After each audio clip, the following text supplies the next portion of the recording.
उद्घाटनाच्या 24 तासानंतर जिजामाता उद्यान बंदच. चिमुकल्यांसह नागरिकांची बंद उद्यान पाहून निराशा. पंढरपूर नगरपालिकेचे जिजामाता उद्यान उद्घाटनाच्या 24 तासानंतर बंद अवस्थेत असलेले दिसून येते. सोमवारी उद्घाटन झाले. मंगळवारी संध्याकाळी लहान मुलांसह अनेक नागरिकांनी जिजामाता उद्यानाला भेट देण्यासाठी हजेरी लावली.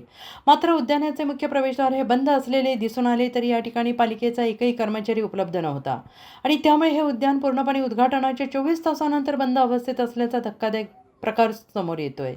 महत्त्वाचे म्हणजे हे उद्यान बंद असल्याने अनेक नागरिकांकडून याबाबतीत तीव्र नाराजी आणि संताप व्यक्त होतो आहे. नमस्कार, माझं नाव राहुल दहिंडे आणि मी पंढरपुरातला एक नागरिक आहे. खूप दिवसापासून हे बाग अशीच बंद आहे. खूप जण येतात, बाग उघडली म्हणतात. कालच उद्घाटन झालेलं असं कळलं, सगळीकडे न्यूज आली आणि आता आज तर सगळे आलेले तिथं तर बाग बंदच आहे. निकृष्ट दर्जाचं काम झालं असं कळलं आणि उद्घाटन तर केलं आहे. ते वादावाद चालू आहे, त्यामुळं काय बाग बंद आहे असं वाटायला लागले. पण इथं लहान लहान मुलं सगळे आम्ही फॅमिली घेऊन आलेलो आहे. हे लहान लहान मुलं या आशेने येतात की बाग चालू झाली आहे.